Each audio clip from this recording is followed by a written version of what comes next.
우리가 사는 이 세상은 서로에게 원튼 원치 않든 큰 상처와 고통을 주면서 살아가고 있는 것을 보게 됩니다.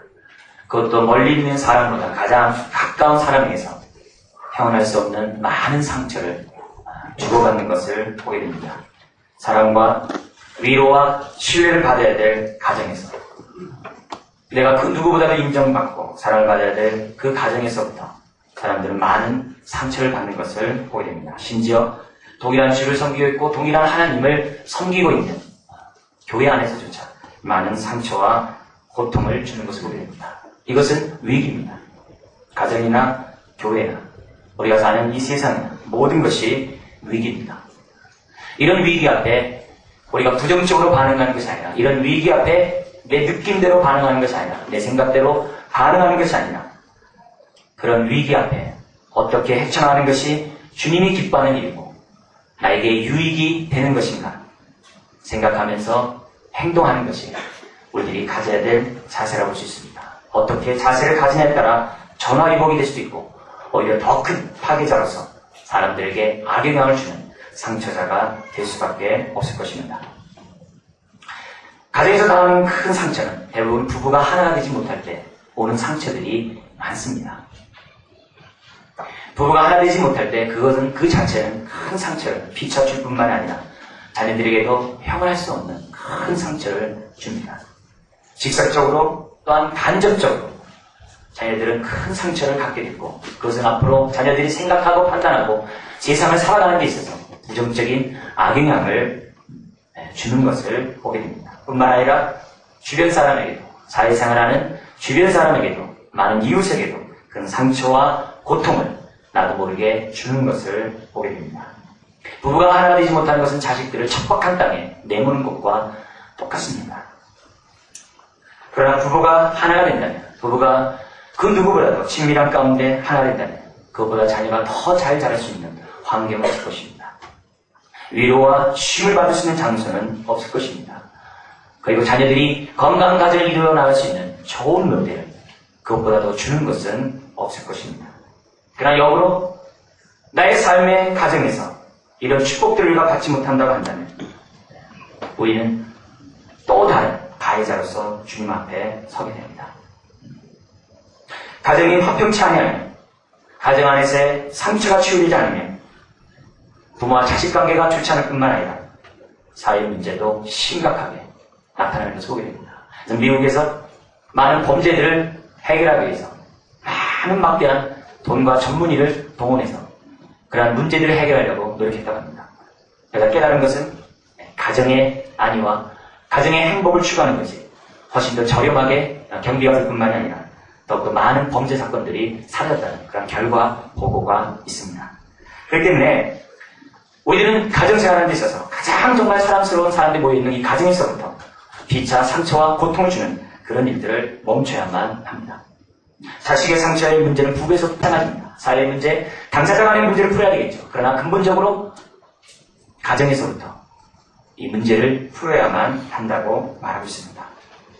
심령이 건강한 사람, 정서적으로 건강한 사람은 상처를 받을 때 상처에 즉각적인 반응을 하지 않습니다. 상처를 받을 때마다 그 상처의 의미를 재해석하는 능력이 있다고 합니다. 그러나 상처를 받은 사람은 즉각적인 반응을 하고 즉각적인 상처를 준다고 합니다. 그래서 영화에서도 리액션과 레스판스가 있어요.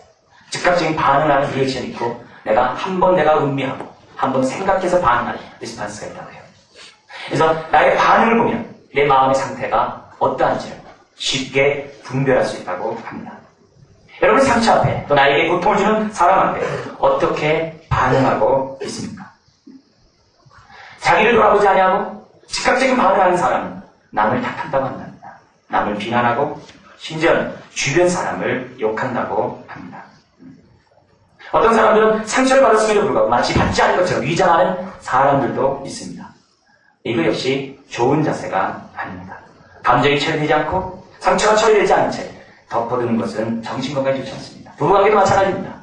신혼 초에서부터, 연애 시절에서부터 해결되지 못한 문제를 덮어둔다고 10년, 20년 산다고 그 문제가 해결되는 법은 거의 없습니다. 끊임없이 부정적인 생각과 부정적인 안목으로 서로를 대하게 합니다. 이해할 수 없는 그런 행동들, 배우자가 행동함에도 불구하고 자기는 자기 자신이 잘못됐다는 사실조차도 깨닫지 못하고 끊임없는 행동들을 취하는 것을 보게 됩니다. 상처를 치유하는 방법 중에 의미요법이라는 게 있습니다. 의미요법. 모든 것에 의미가 있다. 아무리 정말 죽고 싶은 세상이라도 그래도 살만하다는 겁니다. 아무리 포기하고 싶고 모든 것들에서 다 떠나고 싶다 할지라도 그래도 고통과 삶에는 의미가 있다고 하는 의미요법이 있습니다. 이것은 상처와 고통당하는 사람들에게 삶의 의미를 찾게 함으로 고통을 치유하는 치료요법입니다. 많은 인상 실험에 의하면 고통의 순간을 극복했던 사람들의 특징을 보면 다 의미가 있었다는 거예요. 아우슈비츠 수용소에서도 살아난 사람들의 공통적인 특징은 살아야 된다는 거예요. 내가 왜 살아야 되는지를 그 의미를 아는 사람들이 살았다고 합니다. 수용소에서 질병보다 배고픔보다 그런 고통보다 살 의미가 없기 때문에 사람들이 죽어나갔다고 합니다. 척박한 환경 속에서도 내가 왜 살아야 되는지, 도대체 살아서 내가 어떻게, 어떤 일을 해야 되는지, 그래서 일시적으로 징후의 감정도 부정적이나마 사람들에게 살 의미를 준다고 합니다. 그러므로 내가 고통을 당하는 그 순간에, 내가 상처 가운데 괴로움을 당하는 그 순간에, 심지어는 이해가 되지 않고 내가 왜 하필이면 이런 고통을 당해야 되느냐, 남들도 아니고 왜 내가 이런 아픔을 당해야 되느냐, 이해할 수 없는 그 순간에서도 내가 의미를 찾고 살면 살만하다는 거예요. 나의 환경을 극복할 수 있고 내 고통을 이길 수 있는, 승화할 수 있는 능력들을 가질 수 있다는 겁니다. 아픈 현실만 보고 나에게 상처를 준 사람만 쳐다보고 어려운 환경만 바라보며 그리고 하나님을 바라보지 않고 그 순간에 하나님의 의미를, 하나님의 뜻을 찾지 않는다고 한다면 우리는 그 고통에서 질식하고 말 것입니다. 그러나 그 속에서 하나님을 바라보고 이런 환경 속에서 내가 어떻게 행동하는 것이 주님이 원하시고 주님이 기뻐하시고 주님이 바라시는 일인지 생각하고 하나님께 기도하고 하나님의 뜻을 구하는 사람들, 그런 숨막히는 상황 속에서도 숨을 쉴 수 있는 하나님의 능력을 덧입는다고 말하고 있습니다. 의미요법과 요법을 잘 설명한 그런 것들이 성경에 참 많이 나와요. 고통을 어떻게 의미 있게 승리할 수 있는지 그 방법을 제시하는 말씀들이 참 많이 나옵니다. 그런데 여러분들이 잘 알고 있는 말씀 뭐 있습니까? 생각한데 현재 뭡니까? 고난은 장차의 영광과 뭐 할 수 없다고요? 좋게 비교할 수 없다. 내가 지금 고통을 당하고 있는데 그 순간에서 의미를 찾는 겁니다. 그 순간에서 하나님의 뜻을 찾는 겁니다. 그 순간에서 내가 왜 이렇게 고통을 당하는가? 내가 왜 이렇게 슬픔을 당하는가? 왜 저 사람 나에게 상처를 주는가? 그러면서 내가 한탄하고 원망하고 미워하고 진짜 저주하고 살아가는 것이 아니라 나에게 왜 이런 고통이 왔는가? 왜 하나님은 나에게 이런 고통을 허락하셨는가? 생각하고 또 생각하면 그럴 때 장차올 영광과 좋게 비교할 수 없다고 하는 하나님의 의미를 발견하게 된다는 것입니다. 뿐만 아니죠. 고난은 복이라는 하나님 말씀도 있어요. 고난은 복이라. 그래서 환난 중에 기뻐하라. 어떻게 환난 중에 기뻐할 수 있겠어요? 그러나 그 환난이 주는 그 축복이 뭔지 알게. 심지어 내가 나가는 고통이 주는 그 의미가 뭔지 알게. 그리고 그 결과가 어떻게 이루어질 것을 알게. 심지어 상처가 나에게 어떻게 유익으로 작용할 줄 알게. 기뻐하는 거예요. 기뻐하는 거예요. 또한 오늘 우리가 읽었던 이 요셉의 사건도 아주 의미요법으로서 대표적으로 자기 상처를 잘 치유한 하나의 샘플이라고 말씀드릴 수가 있습니다. 요셉은 어려서부터 어머니를 열었어요. 그리고 편의 가운데 자랐어요. 아버지의 특별한 사랑 가운데 살았어요. 채색옷을 입고요. 노동을 하지 않고 정말 좋은 밥상에서 자랐습니다. 그러나 그것이 형제들에게 따돌림을 받게 되었고 급기야는 종으로서 팔려가고 또 그 종로를 타는 그런 가운데서도 감옥까지 갇힌 기구한 운명으로 전락한 것을 보게 됩니다. 요셉이 종으로서 옥살이를 할 때 그의 마음의 상처와 고통을 생각해 보십시오. 얼마나 컸겠습니까? 형들을 죽이도록 정말 미워하는 감정이 그 안에 많았을 것입니다. 여러분 요셉이라는 영화 보셨는지 모르겠어요. 몇 년 전에 개봉해가지고 많은 사람들이 요셉에 대한 영화를 봤을 텐데요. 그 영화를 보면은 요셉이 형들을 증오하고 형들을 미워하고 자기의 신분이 하루아침에 뒤바뀐 그 사건을 보면서 그 괴로워하는 그 장면을 그 묘사하는 한 장면이 그 영화에 나옵니다. 요셉이 거대한 일을 하면서 물건을 지나면서 바다를 닦고 있고 그래서 물걸레 중에서 물을 이렇게 뿌려놓는데 그 물에서 형들의 그 모습이 떠오르고 형들이 자기 위해서 막 조수를 하는데 형들이 막 그 비아냥거리는 그 모습이 자기 막 눈에 보입니다. 그래서 보기 싫어가지고 요셉이 막 물을 막 닦는 겁니다. 예, 흩어진 그곳에서 형들이 막 웃습니다. 그래서 팍팍 닦는 거예요. 팍팍. 네. 팍팍. 그 애가 어떻게 돼요? 청소를 크게 잘하는 거예요.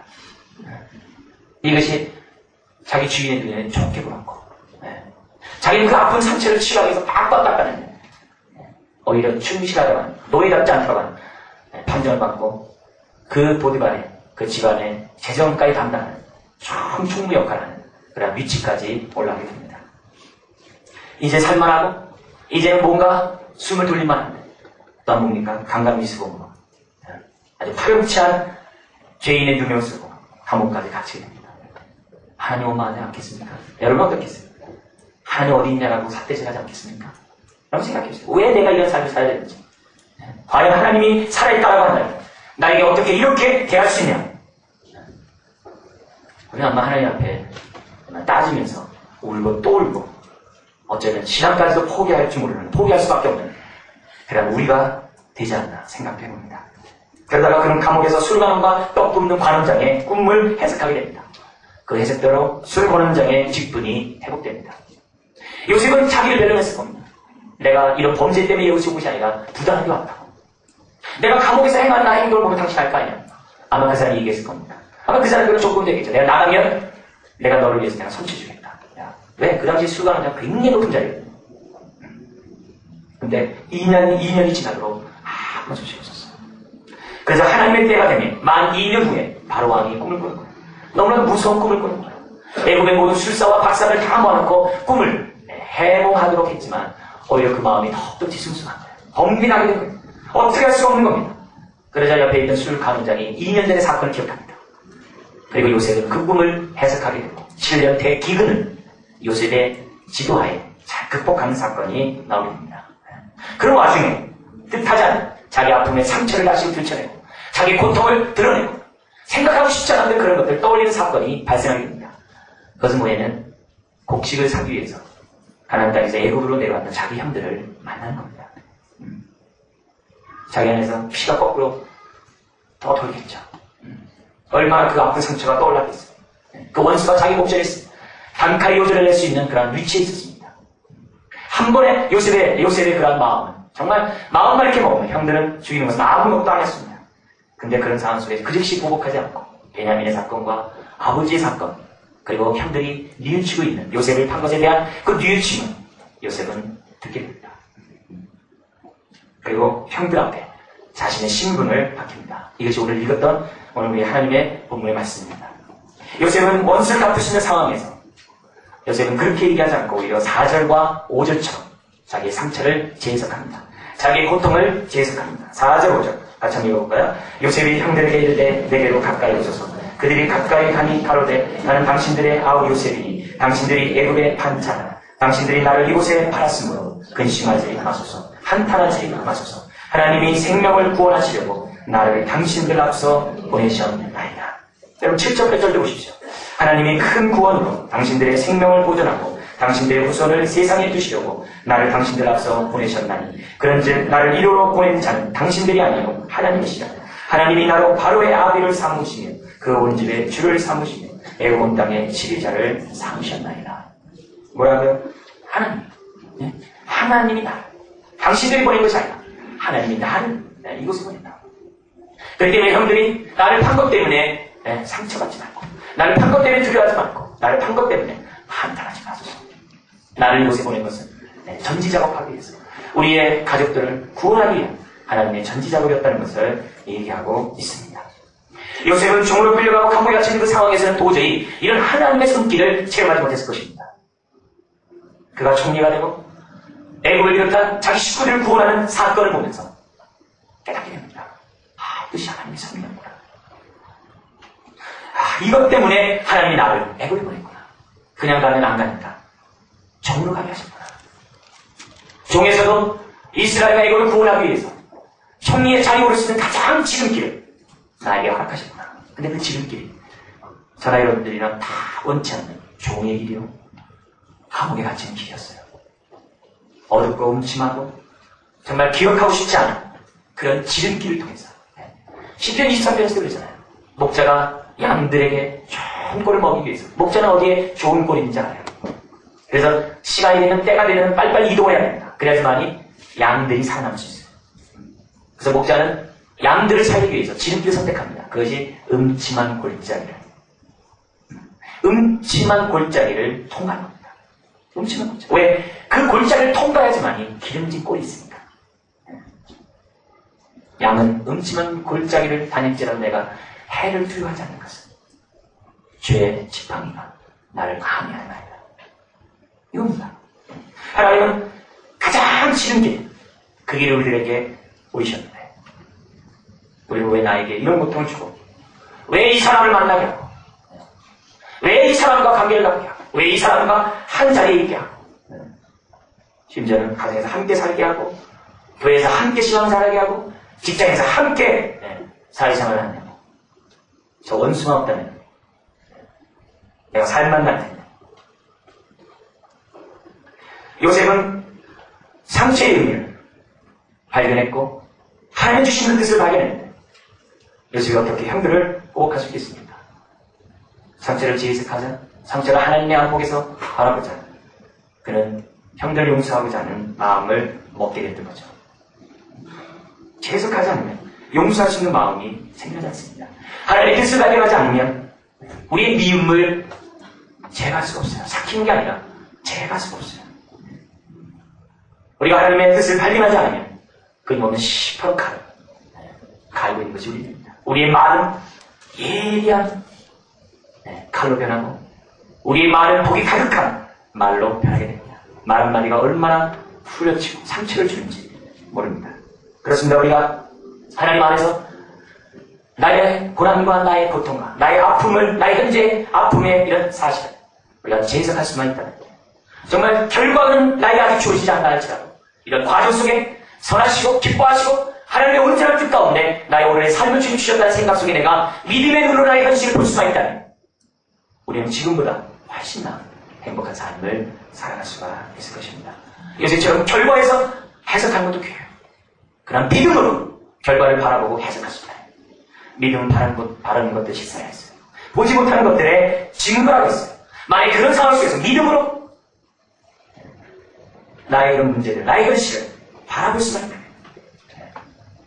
우리 모든 삶들은 치유될 것이고 모든 고통들은 우리는 한순간에 날려버릴 수가 있을 것입니다. 성경은 고난이 우리에게 유익이라고 합니다. 그런데 이 말의 의미는 무조건 고난이 유익이라는 말이 아닙니다. 고난을 통해 하나님의 나타나는 뜻을 발견할 때 그 고난이 유익이란 말이에요. 고난이 복이라고 합니다. 무조건 복이 아닙니다. 그 고난 앞에 믿음으로 반응하지 않고 하나님의 선한 뜻을 발견하지 않고 남을 원망하고 나의 고통을 준 사람에게 보복을 하고자 마음을 갖고 있다. 그것은 더 이상 복이 아니라 화입니다. 고난을 하나님의 안목으로 바라볼 때 고통과 상처를 하나님의 안목으로 치유하고자 할 때 그것이 복이에요. 그것이 복이에요. 고난 앞에 원망과 슬픔을 갖고 있다면 결코 그 고난은 축복이 될 수가 없습니다. 우리는 위장된 축복의 고난을 우리들은 믿음의 눈으로 바라봐야만 합니다. 우리는 늘 수없이 많은 상처와 고통 가운데 살아가는 사람입니다. 가장 가까운 사람들에게 갖고 있는 그 상처가 지지 않습니다. 끊임없이 패인 상처이기 때문에 또한 가장 가까이 있는 사람은 상대방이 어디가 약한지 압니다. 그래서 약점만 집중적으로 공격한 세월을 살아왔기 때문에 상처는 쉽게 치유되지 않습니다. 심지어 수십 년 동안 마음에 간직하고 온 상처이기 때문에 쉽게 치유되지 않습니다. 그래서 쓴뿌리가 되어서 부정적으로 생각하게 하고 부정적으로 사람을 대하게 하고 부정적인 사고를 하게 하는 것이 그 상처들입니다. 그러나 그런 상황 속에 있다 할지라도 우리가 이 시간에 우리를 용서하시고 우리를 위로하시고 오늘도 우리와 함께 하시는 하나님의 도움을 더 입으면 우리 마음의 상처는 치유될 수 있어요. 치유되지 않고 건강한 삶은 없어요. 건강한 대인관계는 없습니다. 가장 가까운 가정에서부터 우리는 피차 용서하고 피차 치유하는 하나님의 축복이 있어야 됩니다. 상처를 극복하고 치유받은 사람들이 다른 사람에게 상처를 주지 않습니다. 왜냐하면 상처의 고통과 파괴를 하기 때문이죠. 상처를 치유받은 사람들이 나와 같은 상처를 받고 있는 사람들 잘 치유할 수 있습니다.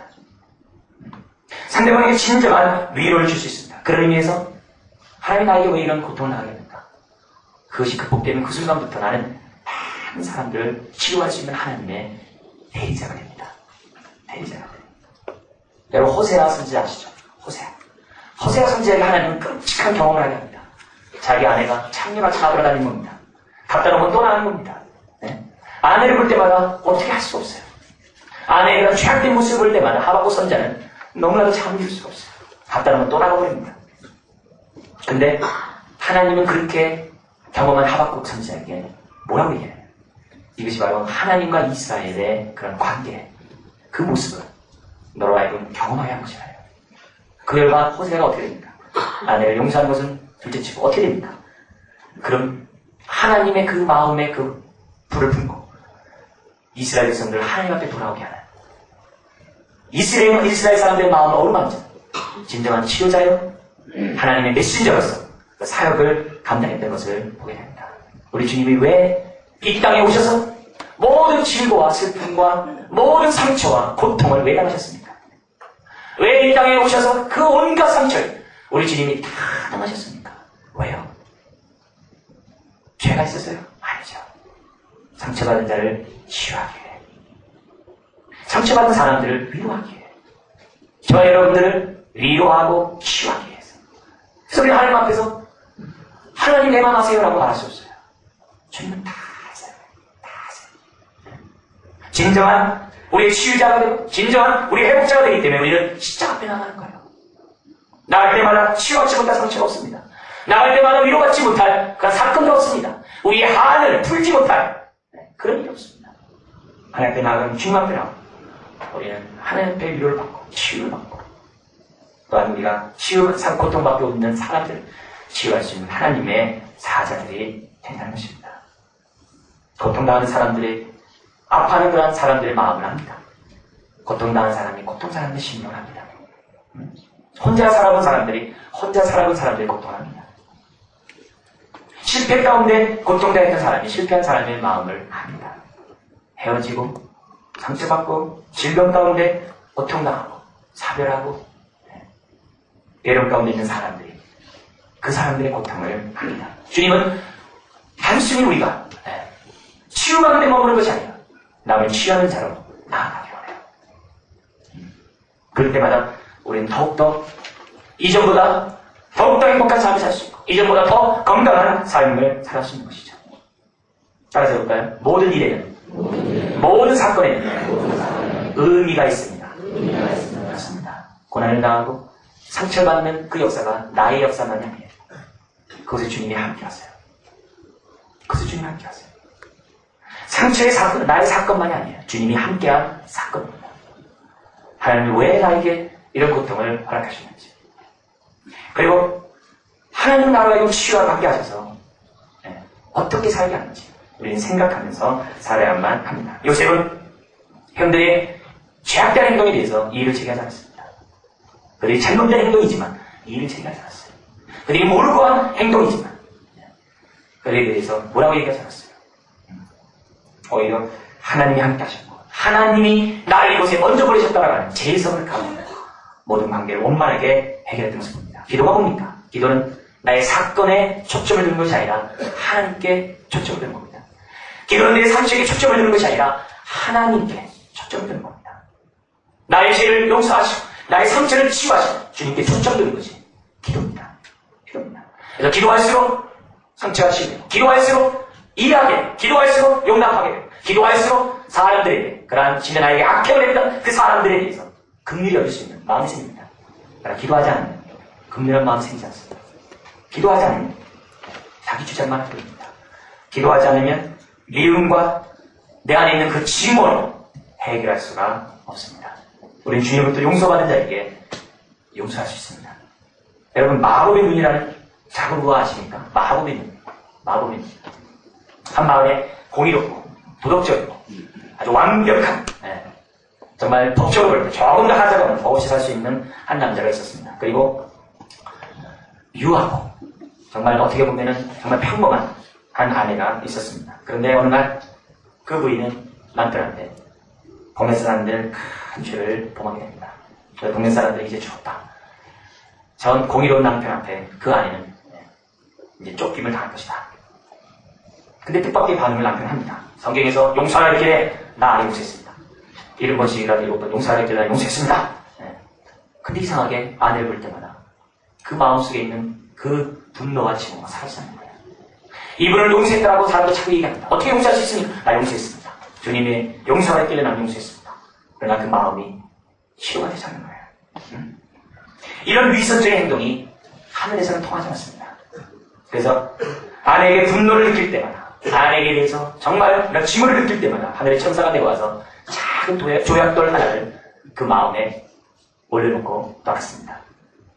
시간이 지날수록 조약돌은 그 정말 공의로운 그 남편의 그 마음에 가득 차게 됩니다. 너무나도 무거워서 허리를 숙일 수밖에 없고 앞을 쳐다보려면 고개를 겨우 쳐들어야지만이 앞을 쳐다볼 정도로 너무나도 많은 조약돌이 그 앞에 있는 겁니다. 죽을 지경했어요. 더 이상 살 수가 없어요. 그 미움과 증오가. 그 가운데 한 천사가, 그 조약돌 던진 천사가 와서 얘기합니다.